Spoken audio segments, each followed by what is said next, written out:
Bonsoir. Alors, vous aviez émis une alerte orange pour les pluies. Malgré les dégâts, on pouvait donc s'y attendre et surtout s'y préparer.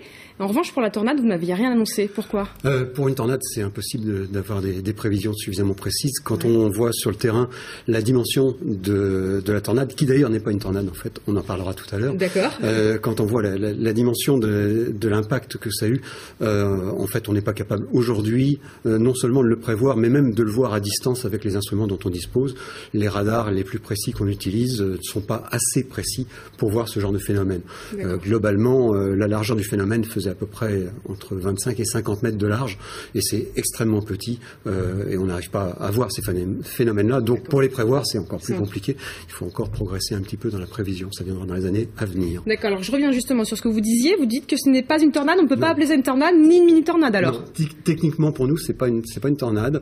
En fait, donc une tornade, c'est un système où le vent tourne en se déplaçant, et en général on voit le nuage en forme d'entonnoir qui descend jusqu'au sol. Oui. Alors évidemment là c'était la nuit, donc c'est difficile de savoir exactement, mais sur le terrain, quand on regarde un petit peu ce qui s'est passé, en fait on s'aperçoit que la plupart des dégâts ont été assez rectilignes. En fait, si on prend un petit peu l'exemple de ma main,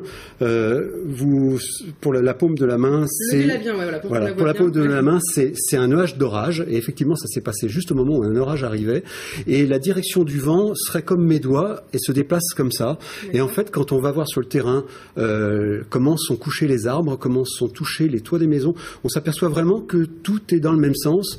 Et vraisemblablement, si c'était une mini-tornade, en fait, ça aurait tourné un petit peu dans tous les sens et on aurait eu des dégâts beaucoup plus désorganisés que ce qu'on a eu.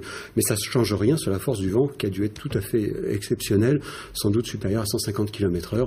Enfin bon, c'est des choses qu'on ne voit heureusement quasiment jamais. Alors, si on ne parle pas de tornade, c'est quoi le terme alors qu'il faut utiliser ? C'est un front de rafale devant un orage. Voilà. Bon.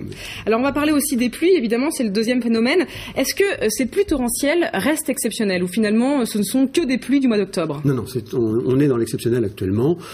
Si on regarde ce qui est tombé sur La Roche-sur-Yon, en 6 heures, on a eu 64,5 mm. Oui. On a regardé un peu dans nos bases de données, on fait ce qu'on appelle des durées de retour, donc on voit tous les combien ça arrive.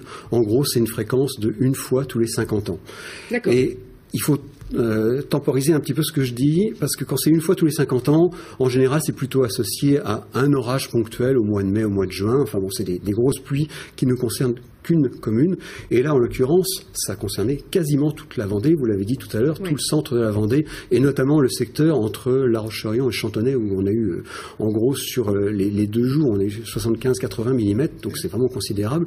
Donc là, toute cette région-là, toute cette zone-là est touchée par des pluies au moins cinquantenaires, donc c'est tout à fait exceptionnel d'avoir non seulement cette intensité, mais en plus cette surface couverte. Ouais. Donc si on parle des jours à venir, a priori, les pluies, autant de pluies, ne devraient pas revenir. Alors, a priori... Que dans 50 ans, c'est ça? Je l'espère. Rassurons nos téléspectateurs. Je l'espère. Non, le problème des durées de retour, c'est que ça peut arriver plusieurs fois de suite, mais sur des périodes beaucoup plus longues. Donc, non, on peut pas dire demain, il n'y en aura pas. Mais sur les prévisions qu'on a actuellement, effectivement, on attend de la pluie, et c'est sans doute le paramètre météo qui va poser le plus de problèmes dans les jours qui viennent, puisque ça va s'accumuler avec ce qui est déjà tombé. Donc, déjà cette nuit, on attend un passage pluvieux de l'ordre de 8 à 10 mm. Ensuite, la journée de mercredi paraît assez problématique avec au moins une vingtaine de millimètres qui vont s'ajouter. Et puis jeudi, encore un petit peu de pluie, une quinzaine de millimètres. Donc effectivement, ça fait beaucoup d'eau qui va tomber. C'est ça, parce qu'en fait, les sols sont déjà mouillés, les sols sont complètement saturés maintenant, c'est sûr. Donc toute cette eau qui arrive risque de partir en ruissellement, avec les problèmes que ça peut poser au niveau de la gestion des barrages et la gestion des cours d'eau. Donc effectivement, la pluie va être le paramètre météo compliqué à gérer sur la semaine qui vient.